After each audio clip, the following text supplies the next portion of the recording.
When we look at our brainwave states, which we talked about in this video before, we can see that in a child's brain before the age of 8, they are dominantly firing in theta. Theta is the brainwave state that's just above delta, right? So you are not really completely conscious. You're kind of living in this hypnotic, zombie-like state as a child before the age of 8.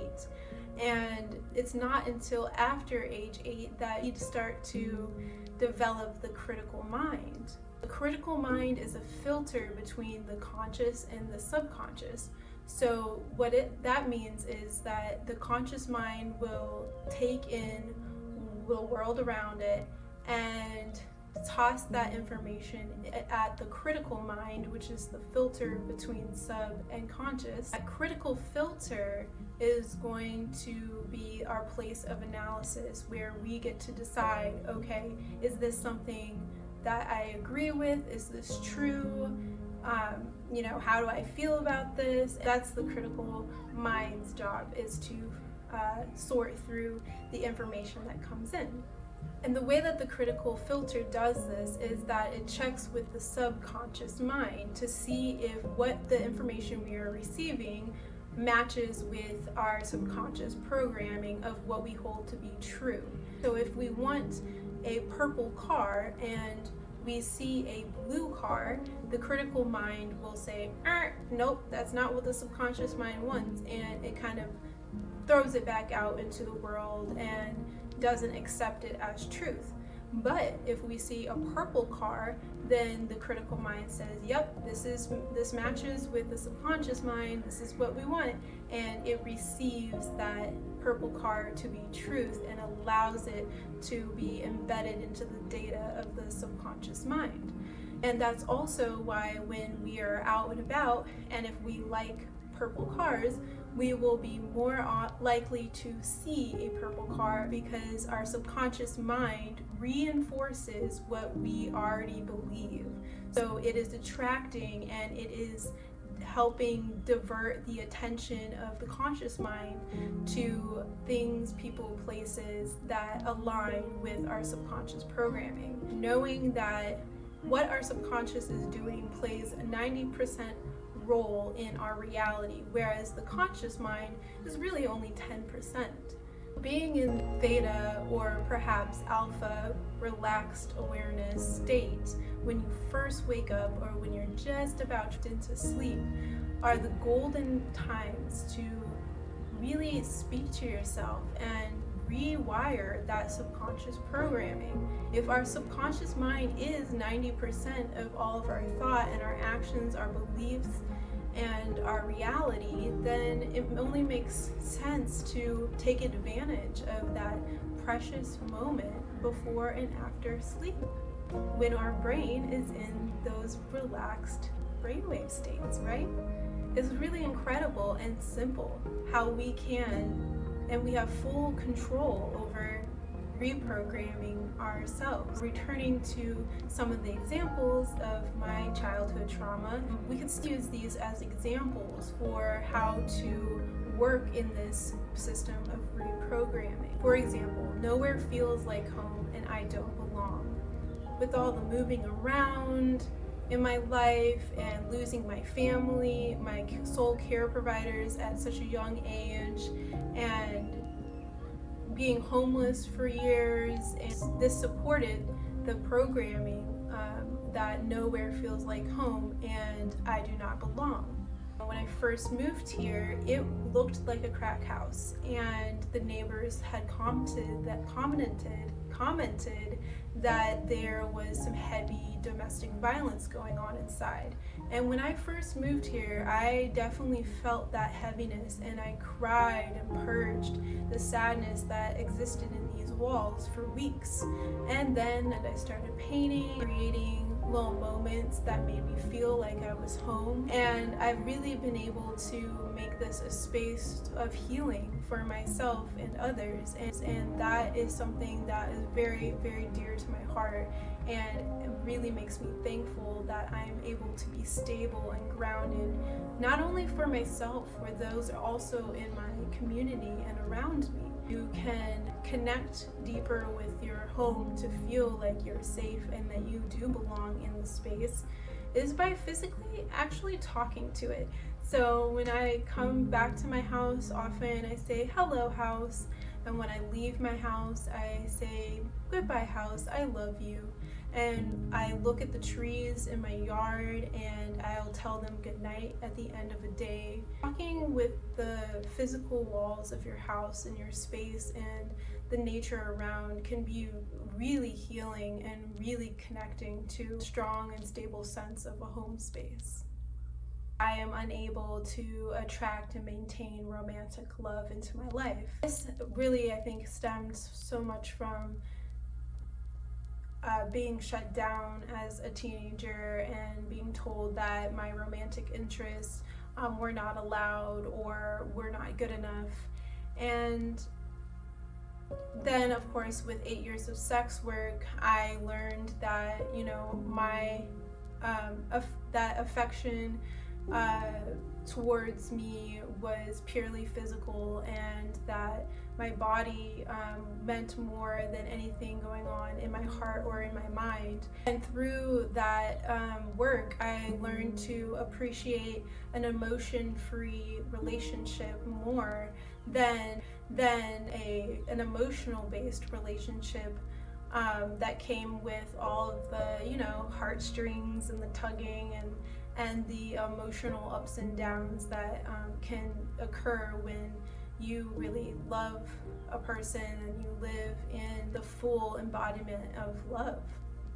Through process of rituals and self-talk, the conscious and subconscious decision to only accept love into my life that is nourishing and is patient and respectful and moving forward. And so telling my subconscious through these actions and choosing people in my life who fill my cup and support me has built up the courage in my mind that I have the ability to, moving forward, create a beautiful family and a very strong and stable home dynamic with my closest loved ones.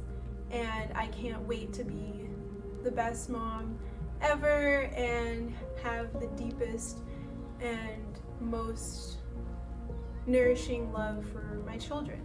And that brings me to the parent-child dynamic as far as reparenting is concerned.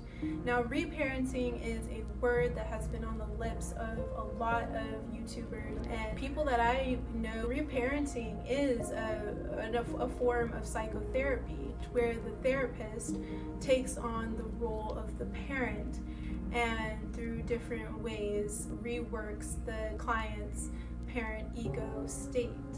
This regression of the adult to a child ego state is done by bottle feeding or rocking or providing a lap pillow where the client lays in a fetal position as they would as a child. There are different levels of regression. Total regression, where the therapist actually goes into the home and lives with the adults full time. More mild cases, there is partial regression, where the client visits the therapist occasionally. And then there's self-parenting. These are the following ways that you can self-parent. The first one being discipline. So when we're kids, we associated discipline with negativity, especially if we had a traumatic childhood and if we were beat or abused. Then discipline can feel pretty uncomfortable. Writing out a task list, and when you finish something on the list, making that a small victory and celebrating the fact that you did something and you completed it, and that is instilling positive reprogramming of the subconscious as it relates to discipline. And keeping promises to yourself is also very nourishing and rewarding in that sense. Another way to reparent yourself or self-parent is by adding more self-care. So many of us who have had intense trauma as a child, we need more time than the normal adult to process life and process emotions, and that's okay. Doing self-care daily is extremely important because we didn't get that care as a child from our parents, so we have to now give it to ourselves in as many ways and as often as we need it.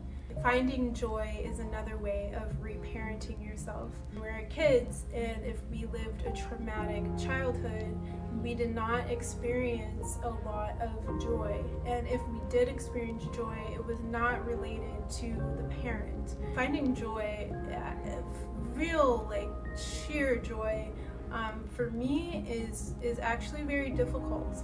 Not very often that I laugh or I'm carefree in my joy.